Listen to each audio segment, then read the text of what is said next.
Welcome everyone to this joint webinar of Child Hub and the Promise Project. First of all, can you hear me well? Could you please write in the chat box?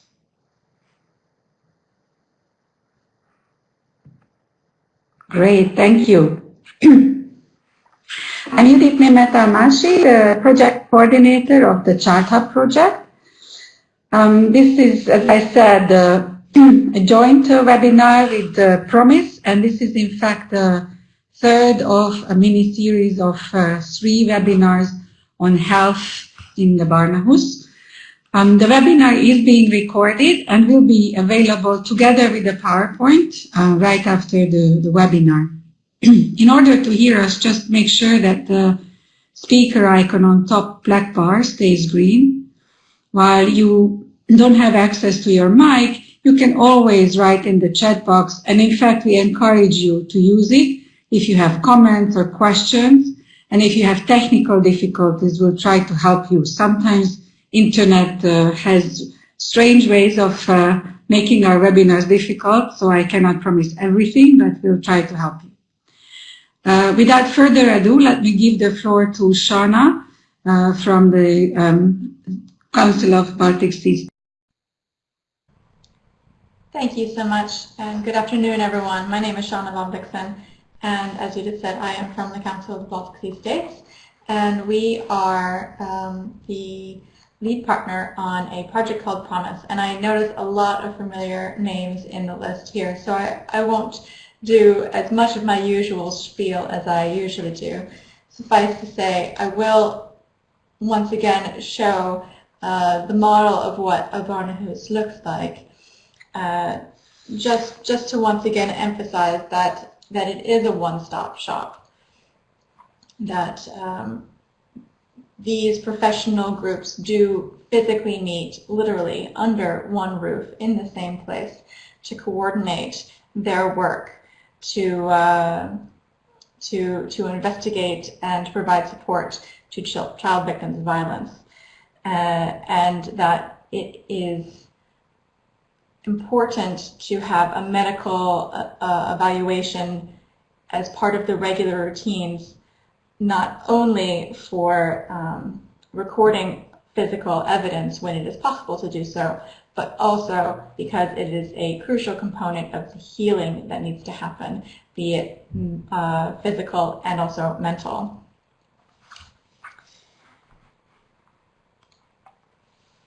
So we are in phase 2, as you probably already know, and Promise and Barnahus is famous.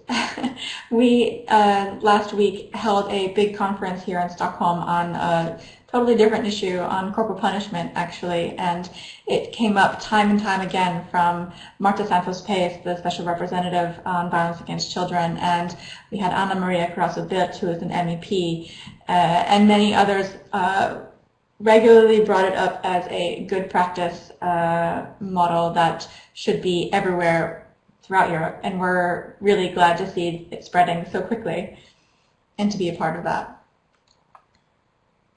You're probably already familiar with our publications from the first phase of the project. The hero publication here is the Barnahus Quality Standards. It comes in many different flavors. It has a long version, a short version, an ebook, and the short version has also been translated into a number of languages, and more are coming soon.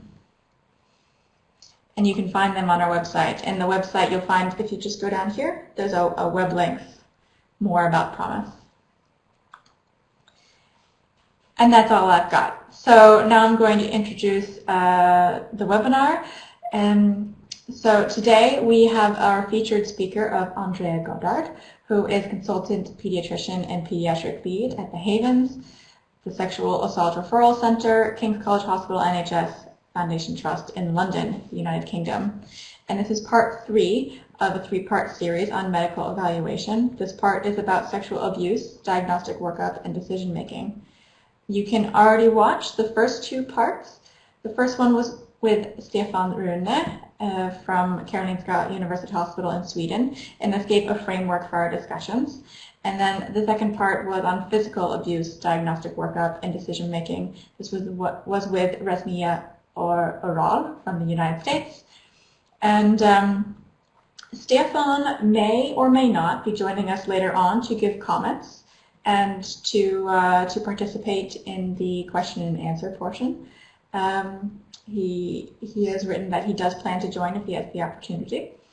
But until then, we pass it on to Andrea. You can turn on your microphone and your camera. And please, we're so looking forward to your presentation today. Right. Okay, so can everyone hear me? I see, yes. Oh, great. Okay, so welcome everyone. It's great to be here. What I'm talking about, following on from Stefan and Resmiye, is the medical evaluation when either a child discloses or when there are concerns around sexual abuse. I'm just going to start off telling you a little bit about me. I work this. So, as Shana said, I'm a paediatrician in a hospital paediatrician in a big hospital in London, which is this one called St Mary's.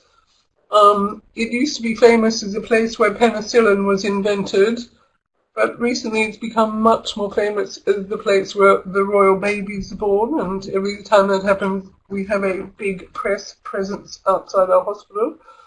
The service I work in relation to children and young people who've been sexually assaulted or abused is part of King's College Hospital, which is another big old hospital in London. It hosts a service called the Havens.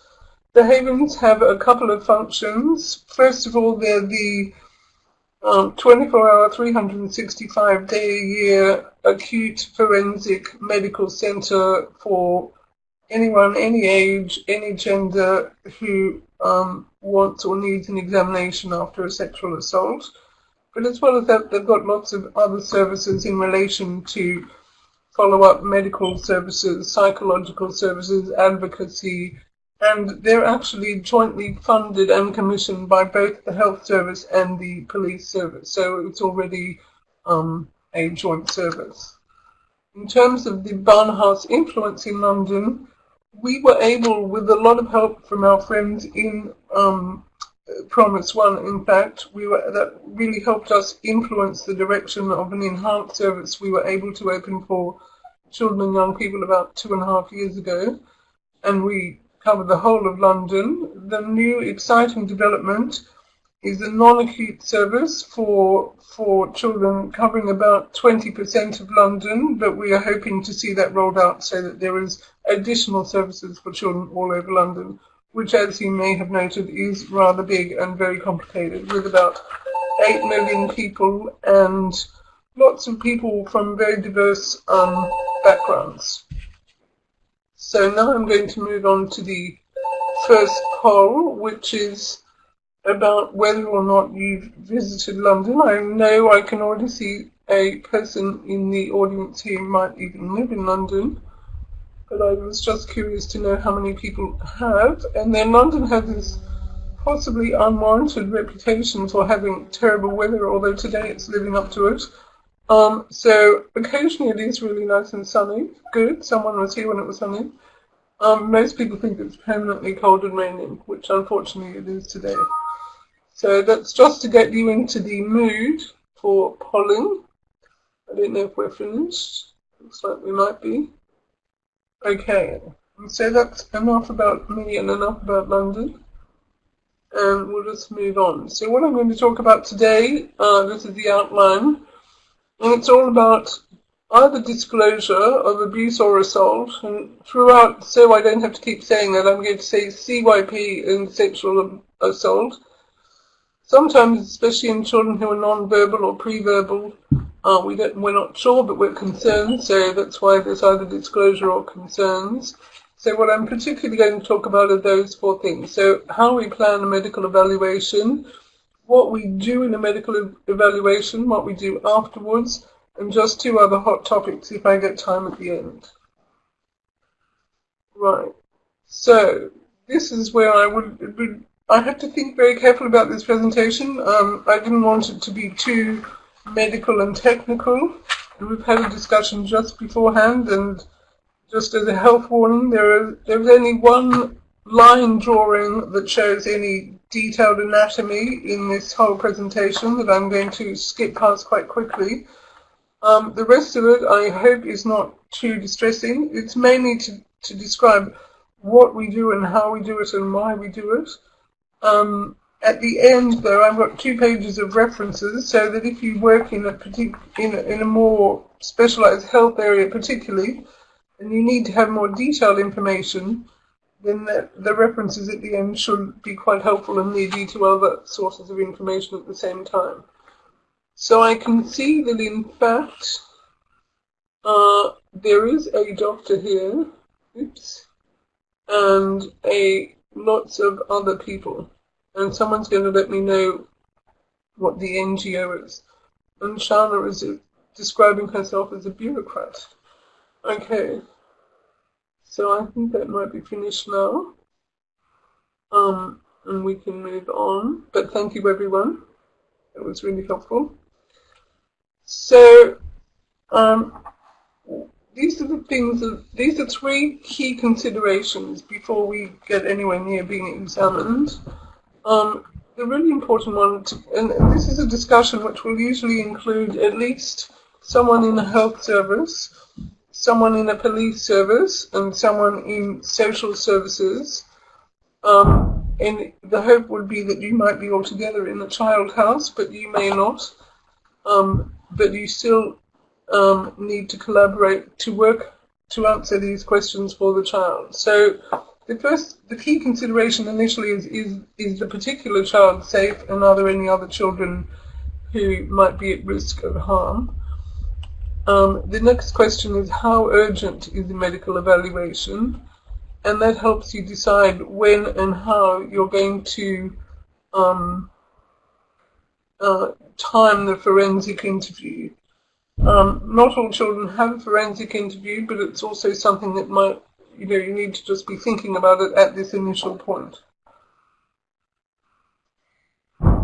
So in terms of safety, if there are other children in the home with the perpetrator, then we need to ensure that they're safe. What we have a lot of in England, a lot of concerns at the moment about other children who might be in the care of the perpetrator in sporting club or school or nursery. We have a lot of issue with gang-related sexual assault, some trafficking, and we've had quite a few big media-generating trials recently about young girls being sexually exploited in various cities in England. We have a whole sector in relation to internet crime as well. So in all of those, it's likely to be more than one child who's at risk, and we need to start planning about how we're going to make those children safe as well. So that's an early discussion and planning. And then in terms of the actual medical evaluation, there's an acute medical need very occasionally. There's quite an important forensic consideration, or they might be both together. I know in Resmiye's talk, she talked about how evaluating children for physical abuse is often best done in a children's hospital, where if you need to, you have access to paediatric surgeons and operating theatres. It's pretty unusual in sexual abuse or assault, but it does happen, and it is obviously a priority. So if a child has sort of extensive bleeding, the place to take them, unless it's in the same setting, is not a child house that's remote from a hospital, but the place to take that child is an emergency department. And if you're not sure, you should probably go to the emergency department. But if the child appears otherwise well, then the child house or similar setting is the right place to be planning your medical evaluation. I don't want to get too technical about forensic evidence, but there is a consideration there in that if a child or young person is examined in a particular framework which varies according to, 1, your local setting and the local guidelines, 2, the age and pubertal status of the child, and 3, what might have happened, there is a forensic window of somewhere between about 3 days and a week, during which time you have a reasonable but decreasing chance of getting perpetrator DNA from the child or the young person. And so, as long as there's consent and agreement, it might be helpful for that child to be examined in a forensic setting quite promptly. Having said that, though, that is not a priority. The priority is the child or young person. The other thing to consider and to discuss in your initial meeting is the fact that the clothing that the child or young person was wearing may provide good forensic evidence, and so the police normally would routinely collect that, but you might want to ask them. And the other thing is that in many settings, and you could inquire about your own setting, there is a thing called, it's got a few names, we call it an early evidence kit, and I'm going to show you one in a minute, but it's just early evidence trying to get the alleged perpetrator's DNA that can be more or less collected on the spot, either by police or by those in the health setting. And obviously, to collect it, you need the consent of the young person, if it's a young person, or a child's carer or non-offending parent. And this is actually from Western Australia. It's just an easy way to remember, and quite a catchy drawing, that basically you need some urine and a gauze wipe of this is for girls, obviously, for the genital area. We also do a mouth swab, or some people do a mouth rinse. So that can be done almost straight away, and already there might be some forensic evidence being collected. But as I said, it is not a priority, but it is a consideration. So moving on. This is the third poll. There's only one to go, and it's quite a lot further on. So this is about where you, in your setting, or where a child would be seen. And you might have more than one answer. And then there's another setting about what determines where a child or young person will be seen. So we'll just see. You may not know, but lots of people are going to, one person is going to a children's hospital.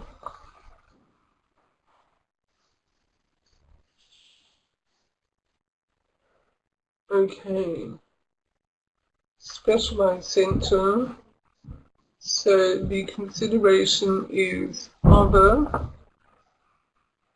Okay, and the people, I think there's about 11 or so people here. The people who haven't answered, is that because you're not quite sure? Can you text that into the chat thing? Because it would be interesting to know. So I think we've finished that poll. Just going to take it away. Oops. Okay. Thank you very much for that. That was also very helpful. Okay, so just now we're moving on to the actual medical evaluation, and we're going to talk about why would we want to do that. A lot of people, I think, have a view that it's not great for the child or young person. And I'm going to try and dispel that thought. The setting, explaining, which is absolutely important. Consent, which I know there will be variations in who can consent and not consent to this examination. What we actually do in any treatment we provide. The importance of feedback and follow-up. And then obviously health professionals do make a contribution to the medico-legal and child protection processes after these sorts of examinations. Right. So in terms of what can we contribute and why would we want to have a child examined, there is an absolute medical need that only health professionals can really provide in relation to the healthcare needs that a child like this might have, and they're particularly around physical health. So STIs stands for sexually transmitted infections. There may be a risk of those. There may be treatment required in various contexts. For girls who have got to puberty, there is a risk of pregnancy. And there is the opportunity, if they want it, in our setting certainly, for post-exposure prophylaxis for pregnancy and for HIV. And often we need to think quite early on about the mental health, especially of adolescents after a sexual assault, even at the point of the initial medical evaluation.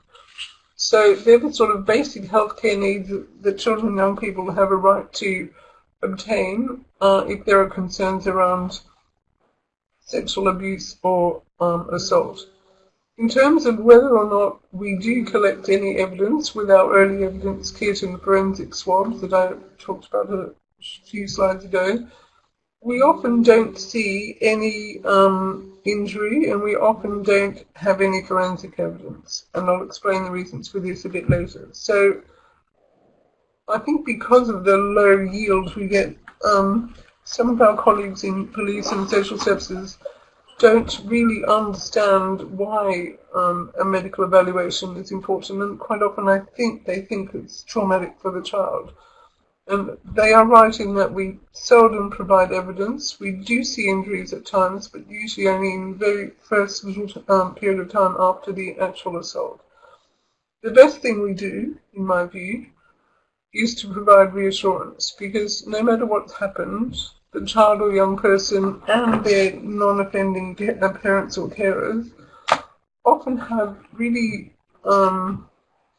terrible sort of images of the child being more or less ruined forever or not normal, and how everyone will be able to be aware of this. And the best thing we do at the end of most examinations is to say to the child and the carer, or the young person and the carer, everything is absolutely fine, you're absolutely normal. And you can just see that they start to move forward at that point because of the images they've had in their mind. So I think of all the things we do and of all the reasons to have a medical evaluation, that one is by far the most important. We also, as I've said, we contribute, and in fact our view of what's going on can be important in the safeguarding and medico-legal process. Safeguarding is a word we use in England for child protection quite often. So we've not only examined a child, but we've also got to know the child or young person a bit. We've got to see how they respond and their relationship with their carer. So we sort of can contribute if we have any concerns about anything we observe during the examination period. And it does take, from our initial meeting of the child until we wave them goodbye, it's probably going to be at least 2 to 3 hours. Not all of that is examination, but the whole process takes a little while. So we've got a good period of observation there. Right. So now the setting, and Stefan in his initial talk gave you a very beautiful outline of how important it is. So it needs to be child and young person friendly. These are 2 photos of Barnahus, this one in Iceland, this one in Linköping. I hope I pronounced that correctly. And you can see that they're nice they're nice, they're friendly, they're welcoming, they're not too busy, they're calming. And not only the setting, thank you, Shana, not only the setting, but also the staff are really important. So you have to have staff who are pleasant, they're not rushed, they're child-friendly or young person-friendly, and they're welcoming. And that's really, really important. We place a great deal of importance on on explaining what's going to happen. This is actually not only to children and young people. In our Holland Haven service, we have people we call crisis workers, and once we've done the welcoming, they sit down and they explain to anyone who's coming to our service what is going to happen. We first of all reassure them they don't have to tell their story of what happened during the assault again. We will get that information from either social work or police. We might have to check a few things, but we are not going to take them through it all over again. We try to explain in an age and developmentally appropriate way what we would like to do. There are children with particular special educational needs are more vulnerable to sexual abuse and assault, so we do see a higher proportion of those than is in the population. We tell them what, because people have all these fears about what might happen, what might be going to happen, we tell them what we would like to do, and we make it clear what is not going to happen. A lot of people think we're going to do an internal examination. We reassure them we are not going to do that. Apart from occasionally in consenting adolescents who are well past puberty, we will only do things with the child and young person's consent, so that they may start off consenting, and we reassure them that if they're not happy about what's happening, they can just tell us to stop and we'll stop. We tell them who'll be in the examination, who'll be with them, because usually they will have someone with them who is quite often the non-offending parent or carer. It might be someone else. Adolescents quite often don't want someone with them, that's fine as well. We tell them who else will be in the room, and I'll talk about that in a minute. And then we sort of go through what would happen after. So before they even start, they've got a pretty good idea, and we take as long as they need to explain this to them about what's going to happen, and how it's only with their consent and they can stop at any time. And just in terms of, because as I said, in our service we have wonderful people called crisis workers. They come from a variety of backgrounds, often nursing or social work or counselling. In our particular service, we've got a completely wonderful person whose title is a family nurse advocate. Some services use play specialists to help with the explaining or do the explaining. I know Resmiye a couple of weeks ago mentioned the child life specialist in her service. As well as sort of verbal explaining, you can use various models and props for younger children. Lots of people have nice explanatory leaflets which you can adjust to make them as age appropriate as possible. And what we do a lot is we show children things. So we show them our video imaging equipment, and we let them magnify up their hand or a toy. Before we do a swab, we give them a swab so they can just see it's just like a Q-tip. And so we just try to make it as non-traumatic as possible all the way through. We always obtain consent, and I know that we have a formal consent form which includes each element of the examination. So some parents can consent to, or parent or the young person, if they're able to consent. They can consent to some parts but not others, so they have a bit of control in the examination, which is good for them.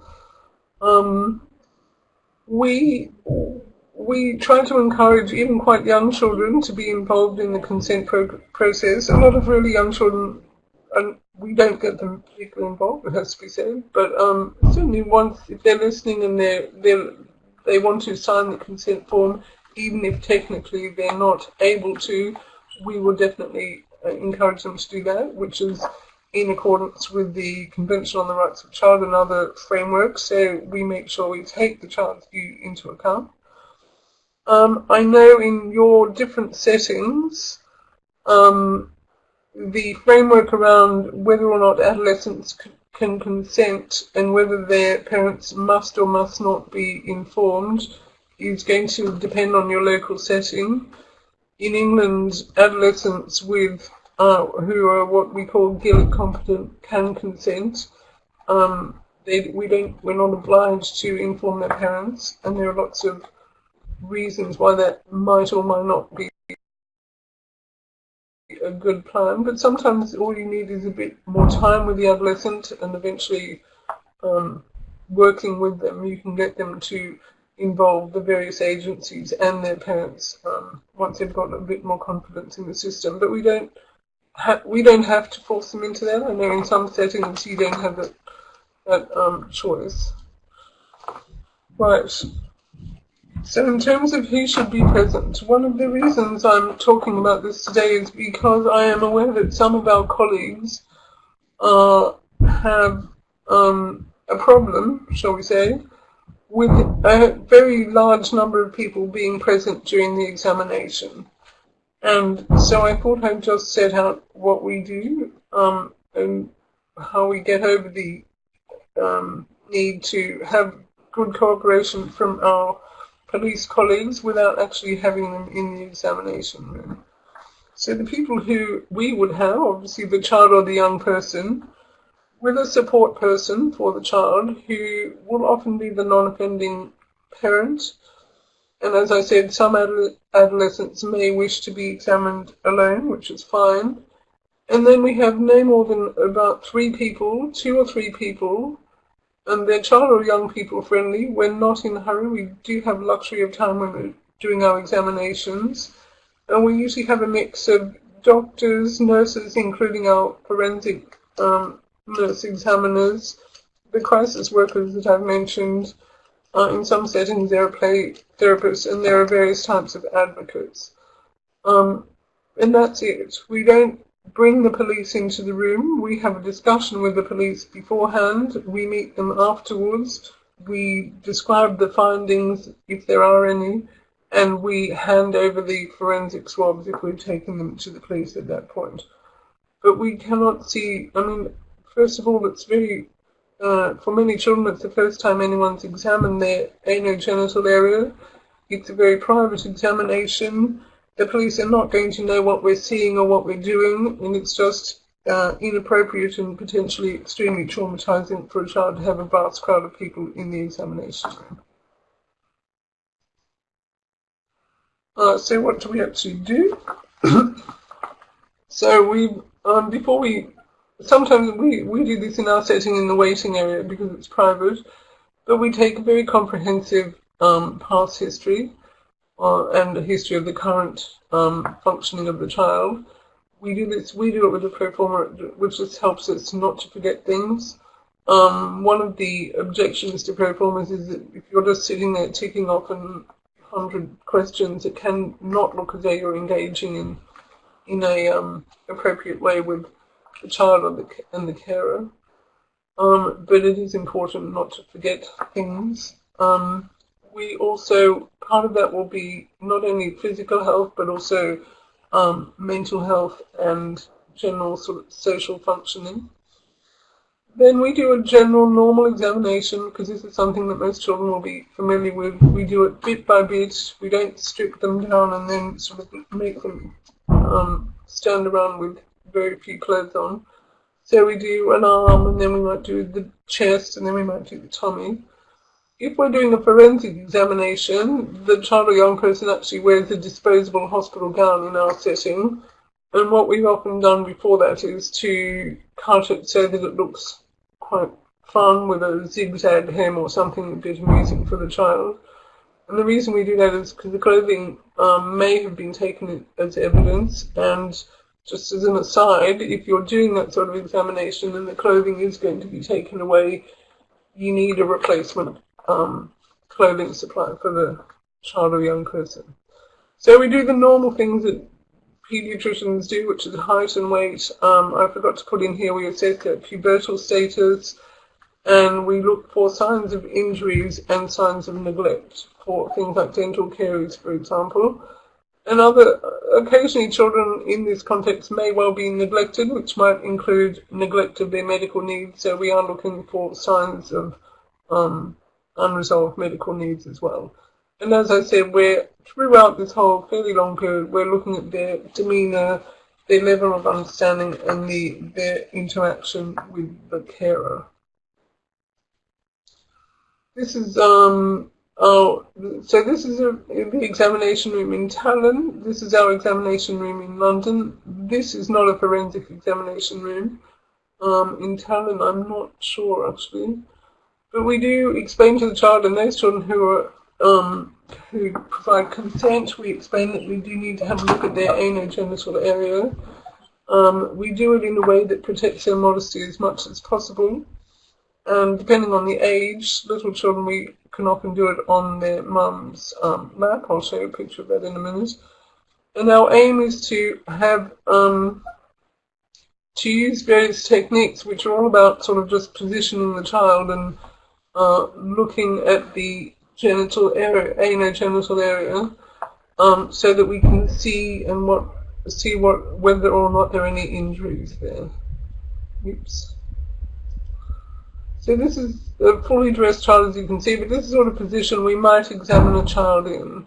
Or we could even get the mum right up on our examination bench.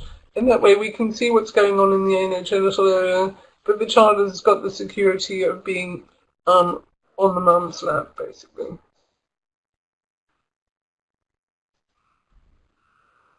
I think we made a big mistake when we kept talking about colposcopes in the context of examining children after child sexual abuse. Because colposcopes are used in gynecological settings as well. They are often the same sort of camera, but what they are is a magnifying camera. The way we use it in child sexual abuse examinations is not an internal examination at all, and it doesn't even touch the patient. The benefit it brings, there are two big benefits. One, we will have a recording of any injuries that we find. And two, because we have a recording of images, if we're examining the child and we're not quite sure, because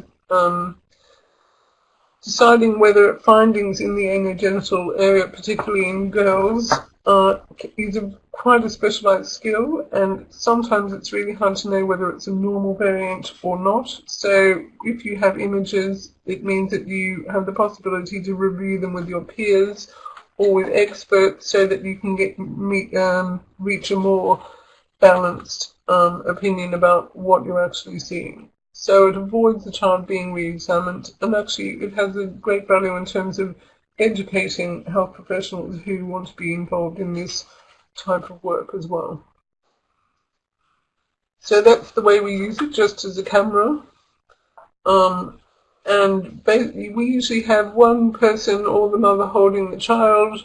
This child is being super cooperative, but sometimes we don't force children at all, but sometimes we need to hold them or wriggle them around a bit. But we're just using it as a magnifying camera.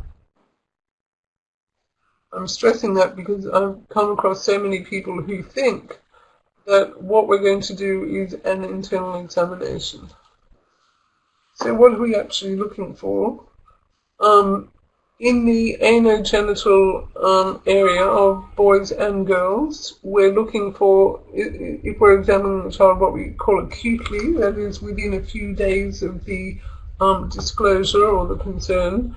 We're looking for fresh injuries. So we're looking basically for bruises, abrasions, which are like grazes or scratches, and lacerations, which are like cuts.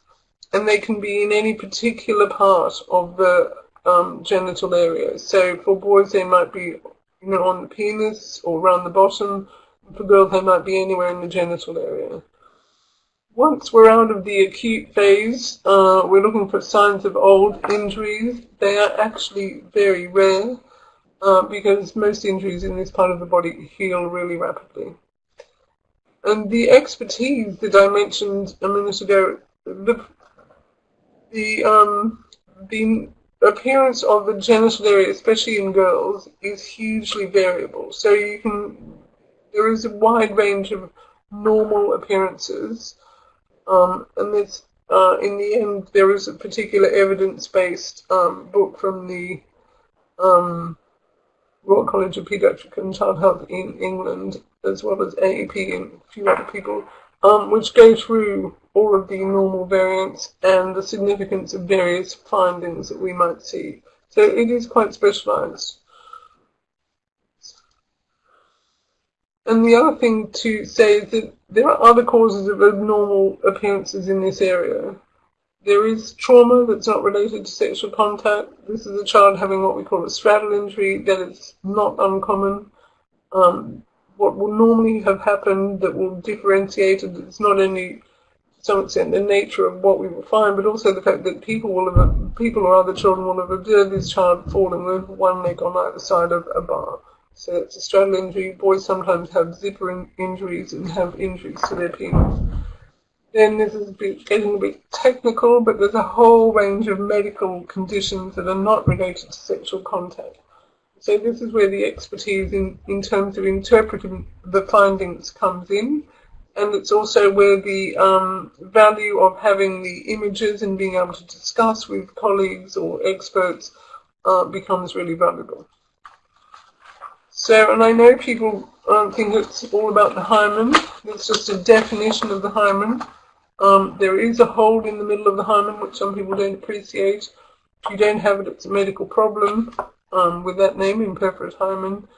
And out there in the world, I know there are many, many misunderstandings basically about the hymen. But injuries anywhere in the genital area have significance in the context of examining the child who's disclosed sexual assault or abuse. Oops, I'm going to skip over that one because we decided it was a bit too frank. But as I said, for people who are involved in this precise area, there are a whole range of references at the end which will help you if you need more expertise.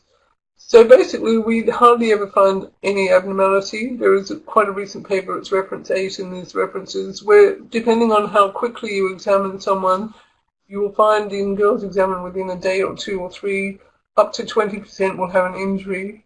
Whereas if you wait, very few girls examined after that period will have any sort of injury. And so there are 2 reasons why there is no injury. One is because a lot of abuse is not violent. It's either touching or various things that are slowly developed with the child. And secondly, even if there was an injury there initially, as I said, everything heals really, really quickly. So you absolutely have to stress in any report you're writing that just because you've seen nothing, that's a normal examination, it does absolutely not mean that nothing happened. And this just shows you how quickly things heal. So you can see lots of bruises, abrasions heal quite quickly.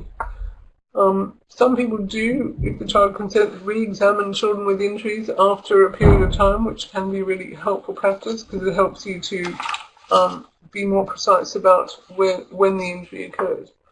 Now, I'm running out of time, so I'm going quickly. So this is actually a picture from a Promise 1 meeting, and you might see some familiar faces. But once you finish the examination, you need to discuss with your, especially police and social services, but also education colleagues, what the next steps for the child are going to be. And obviously, you have to take the views of the child into account and then explain that to them. You need to give them their feedback about what further things they might need. Reassure them about injuries healing quickly. There's a whole area of, actually you can't, if a child has been abused yesterday, you can't actually screen for sexually transmitted infections straight away because they won't show up, so you need to give them the advice about that. We regularly collect feedback from, we've got age-appropriate user satisfaction forms for our children and young people and their carers, and they're age sort of appropriate so that even the youngest child can give us some feedback. I've already mentioned, so there's reassurance about healing sexually transmitted infections, and then liaison with children's local teams. There is psychological follow-up. This is just a nice picture from the Barnahus images, which I think you've had a talk on that already. And obviously, as I've said, we support medico-legal and social services investigations, and actually everyone gets a bit nervous about going to court, so we support the people going to court as well. Peer review is something that I've mentioned. It is what we call when we are learning from or trying to decide with a group of us about what we're seeing on the video imaging. And it's really good to have access to that, and I'm going to answer a question briefly at the end about that, which is here. So this actually, if you can just type into your chat. So I don't know how many people have good training, especially the health professionals. Do you have good training to the more medical aspects of this examination? It'd be good to know who uses either video or still imaging, although I think the nature of the audience might mean that you don't know. And similarly, if you are in a sort of health occupation, do you have access to peer review? I'm not sure that's going to apply to many people in the audience, so we won't get too bothered about it. But you're going to tell me in a minute. So I just want to really quickly mention, in fact I think I've hardly got time, one, just because they've come up here and there, and there are lots of misconceptions about virginity testing, and there is a problem that you may or may not run into in your setting, which relates to female genital mutilation. So the WHO recently has completely condemned virginity testing, and I know this is still an issue in some parts of the world. It is completely re-traumatizing, and it's totally unscientific. And there is a reference at the end which is a systematic review just demonstrating how unscientific it is. So unless you can get an accurate answer, which you can't, it's just appalling, really. And then these are some nice posters that you can maybe put in your setting, because I think as health professionals or people involved in the area of child sexual abuse, you're really well placed to advocate to stop this practice. And then again, depending on your setting, and certainly this applies in England for sure, depending on either where you are, if you're in this sort of area, or whether you have high levels of immigration from this sort of area, you will have concerns about children and young people who might be subjected to female genital mutilation, which again is recognised as a violation of human rights, and there has been a lot of progress in this area in recent years. So there are the helpful references which you will have access to later, and there is, when I relax from my work, this is really nice. You can see it's on a nice place in London, not too far from where I live, which is where I go to relax, and you get a great view of the London skyline. So I'm really looking forward to some questions and comments, and let us see what happens next. Hello, thank you so much for your in-depth presentation, Andrea. I have a first question. We had a participant last time who asked Resmiye about to tell us a story about a time that she got it wrong, or I think that was the question anyway. I will ask the same question to you, but I'll also expand it.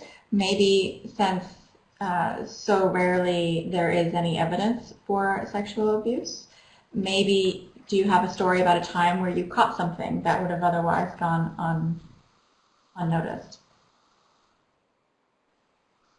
Unfortunately, I don't think. I mean, we see a lot of children where no one really knows, and sometimes the parents can find it very distressing that they're actually in a thing called a sexual assault referral centre, and they find that in itself distressing, particularly as sometimes when it's not known, people are very nervous, and so if they go to the emergency room or the general practitioner, everyone sort of treats this child a bit like a hot potato and wants it to get to the next place, which, if it is a sexual assault referral centre, is sort of sending a message to the parents, which can be very upsetting to them.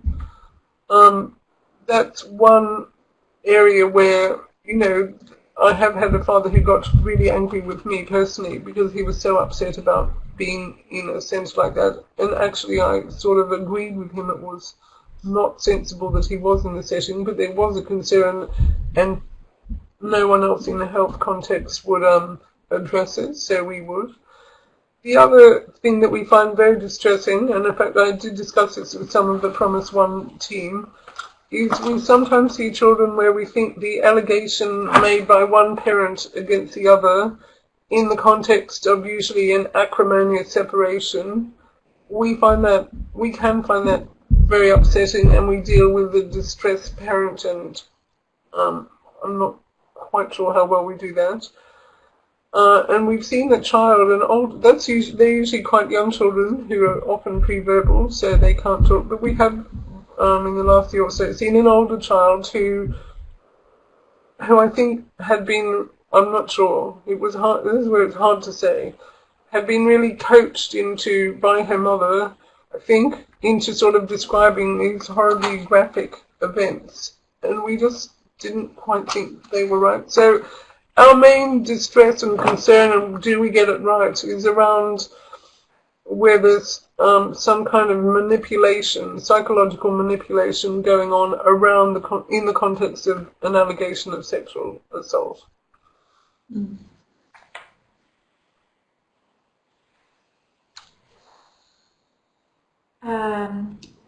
For all of our listeners that are still with us, Katerina has put some more questions to you actually in the chat.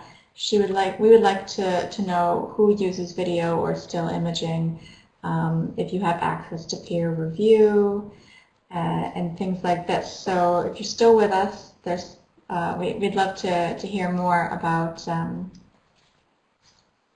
those things in the chat.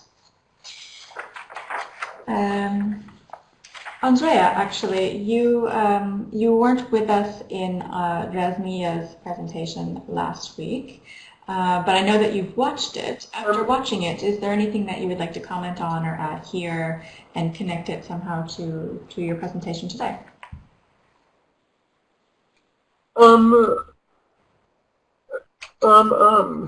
So I think it was very comprehensive, and I totally admired Resmiye's capacity to carry on even though the technology was not behaving itself. That was very impressive. I think everything she said was very similar to anything I would have said, actually.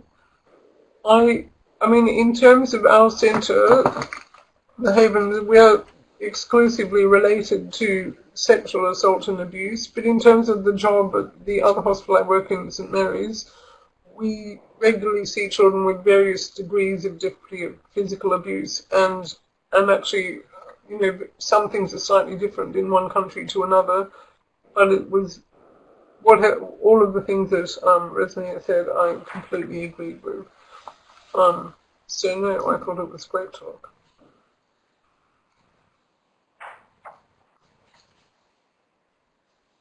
I'm actually quite surprised myself to learn that you only, did I understand it correctly, that you only do an internal evaluation on children who have gone beyond puberty? So there isn't, well, the only time we would have to do an internal examination on a younger child would be in an operating theatre with a sort of an endoscopic sort of instrument, and that would only be if we thought there was sort of quite severe internal injuries or bleeding.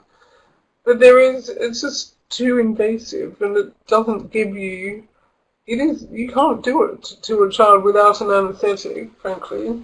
And it's just, I don't think there's a practice anywhere to do routine internal vaginal examinations in prepubertal girls. Some people do examine children's bottom. There's no evidence that you get any more information from that. So again, it's the whole ethos of the Barnahus is no re-traumatization. So we would be completely opposed to anything that is traumatic for a child in the context of examination. But I think it is precisely that view that makes us wonder sometimes when the police and social workers think, oh no, we will not put the child through that examination. Because I think everyone thinks, many people think we do something, internal, but we don't. We get our information from looking externally. Except for, once girls get a bit older, if they consent, we would, and if we were concerned, and sometimes there is a view that maybe you can get better forensic swabs, then maybe in that setting, only with consent, then there would be an internal examination. Before I pass it back on over to Judith to wrap things up from the Child Hub side, is there anything more that you'd like to add? No, I hope I haven't shocked too many people into, by this talk, but I tried very much to make people feel less nervous about suggesting that a medical evaluation after sexual assault or abuse is actually a good thing for a child. And the most important point I made was actually about the reassurance that we can provide. And actually I think Stefan mentioned that in his first talk. Being reassured that you're normal is hugely, hugely valuable for both the child or young person and the non-offending parent or carer. Thank you so much. And with that, I would like to pass it on to Judith to wrap things up. Lazar is typing something. And I also want to invite our listeners to subscribe to the newsletter for Promise. There's a link on your screen. You should be able to click it. And thank you once again, Andrea, for joining us and for wrapping up part 3 of this mini webinar series on medical evaluation. I feel like we really got a good look of the basics of everything. And thank you so much for your enthusiasm for expanding it. We originally thought this would be just one webinar, and it turned into 3, and we're so glad for that. So thank you so much. Judith, it is back to you. Great. Thank you, and thank you to both of you for this very comprehensive presentation. It is just my duty to invite you to check out our upcoming webinar on violent extremism to resilience. It's December 6th at 3 p.m. And yes, you can see a series of web links in the web link section, so check those out, including Chart Hub also has a newsletter, so you may want to subscribe to it to keep updated on upcoming events, webinars, and resources. Thank you very much for being with us. Don't forget to give us feedback on this webinar, and hopefully see you soon.